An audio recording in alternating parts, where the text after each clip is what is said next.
नमस्कार. निवेदक विठ्ठल पवार या माझ्या यूट्यूब चॅनलमध्ये आपल्या सर्वांचं मनपूर्वक स्वागत करत आहे. सूत्रसंचालन यशस्वी होण्यासाठी टाळाव्या लागणाऱ्या गोष्टी.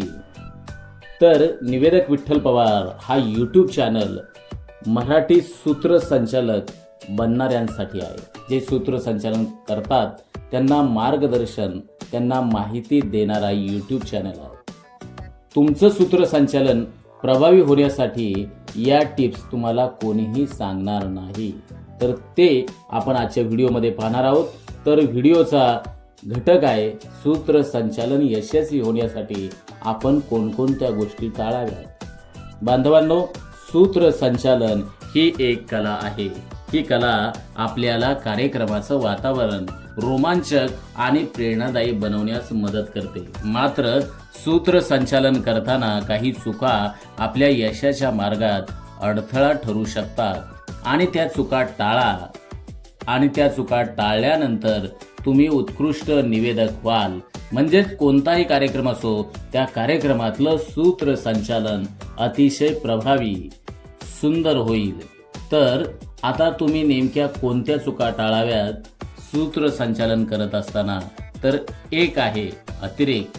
बऱ्याच वेळा सूत्रसंचालक कार्यक्रमामध्ये लांबलचक, पाल्हाळ लावून बोलत असतात आणि प्रेक्षकांना ते बोलणे नकोसे वाटते. तर आपले सूत्रसंचालन अतिशय लांबलचक, पाल्हाळ स्वरूपाचं होता कामा नये. प्रेक्षकांचं लक्ष केंद्रित ठेवण्यासाठी थोडक्यात, मार्मिक, अत्यंत कमीत कमी शब्दात, सुसंगत आणि स्पष्टपणे प्रभावी शब्दात सूत्रसंचालन करा. 2. एकमेव तज्ञ निवेदकानं मी मोठा पंडित ज्ञानी असल्याचं दाखवू नये आणि भासू देखील नये.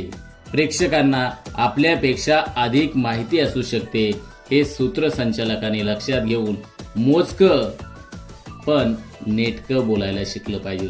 त्यानं त्या ठिकाणी त्या कार्यक्रमामध्ये खूप मोठा ज्ञानी आहे, खूप मोठा प्रगाढ पंडित आहे असं सूत्रसंचालकाने दाखवू नये.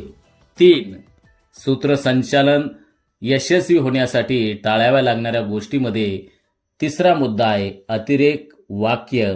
आपल्या सूत्रसंचालनात अनावश्यक 30 शब्द वारंवार रिपीट होतात आणि त्या शब्दांचा मारा सूत्रसंचालक कार्यक्रमामध्ये करत असतो.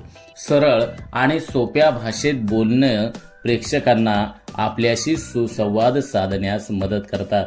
त्यासाठी जी वाक्य आहेत तुम्हाला आवडणारी परंतु ती कार्यक्रमाला सुसंगत नसणारी, तर ती वाक्य वारंवार त्या वाक्याचा उच्चार करू नये आणि ती वाक्य देखील त्या ठिकाणी वापरू नये. 4.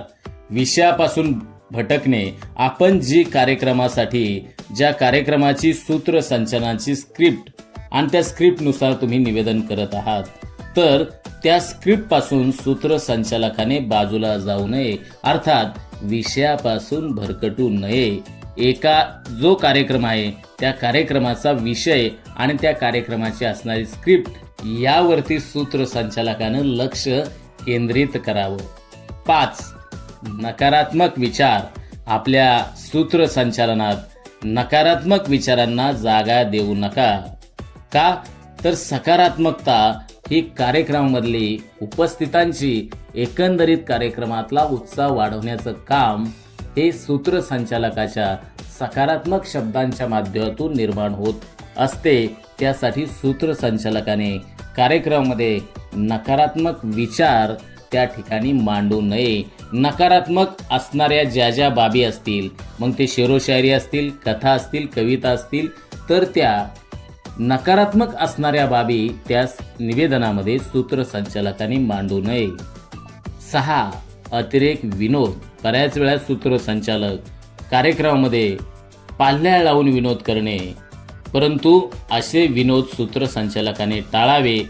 मी म्हणेल की विनोद करणं हे चांगलं आहे. हे कार्यक्रमामधल्या हलका फुलका कार्यक्रमामधला मनोरंजकता वाढवण्याचं काम विनोद करत असतात. पण प्रत्येक वाक्यात आणि हरघडी सूत्रसंचालकाने विनोद करण्याचा प्रयत्न करू नये. लोकांना हसवण्याच्या नादात सूत्रसंचालकाचं हसं होऊ नये याची काळजी सूत्रसंचालकानं खरं तर घेतली पाहिजे. तर अतिरेक विनोद करणं तुम्ही टाळलं पाहिजे. यामुळे आपले सूत्रसंचालन फोल वाटू शकते. विनाकारण हसू नये आणि कार्यक्रमाचा बेरंग सूत्रसंचालकाने होऊ देऊ नये. 7. भाषा. आपली भाषा प्रेक्षकांना, उपस्थित मान्यवरांना सहज समजावी अशी भाषा सूत्रसंचालकाने वापरावी. अतिशय कठीण, जडजड, अनाकलनीय शब्दांचा वापर सूत्रसंचालकाने करू नये. त्या कार्यक्रमाला श्रोतावर्ग नेमका कोण आहे, तर त्या कार्यक्रमाची असणारी एकंदरीत असणारी परिस्थिती याचं भान सूत्रसंचालकाने लक्षात घेऊन त्या कार्यक्रमाला उपस्थित श्रोत्यांना अनुरूप असणारी साधी, सरळ, सुबोध भाषा सूत्रसंचालकाने वापरावी. अनाकलनीय शब्दांचा, अनाकलनीय भाषाचा वापर सूत्रसंचालकाने टाळावा. 8 आहे वेळेची मर्यादा. सूत्रसंचालक खरं तर एकूण कार्यक्रमामध्ये 11 ते 16% बोलत असतो. हे सूत्रसंचालकाने लक्षात घेऊन आपल्याला दिलेली वेळ आणि त्या वेळेचं तंतोतंत पालन सूत्रसंचालकाने करावं. आपलं सूत्रसंचालन भाषण होणार नाही, आपलं सूत्रसंचालन व्याख्यान होणार नाही, आपलं सूत्रसंचालन प्रवचन होणार नाही, आपलं सूत्रसंचालन कीर्तन होणार नाही. याची काळजी सूत्रसंचालकाने खरं तर घ्यावी. म्हणजेच काय, तर वेळेची मर्यादा. तर ती वेळेची मर्यादा सूत्रसंचालकाने निश्चितच पाळली पाहिजे. 9 आहे तयारीचा अभाव. बरेच सूत्रसंचालक कार्यक्रमाला एकदमच डायरेक्ट पद्धतीनं सामोरे जातात आणि असे सूत्रसंचालकाचा कार्यक्रम हा पडतो, कारण त्या कार्यक्रमाला सूत्रसंचालकाने पुरेशी तयारी केलेली नसते.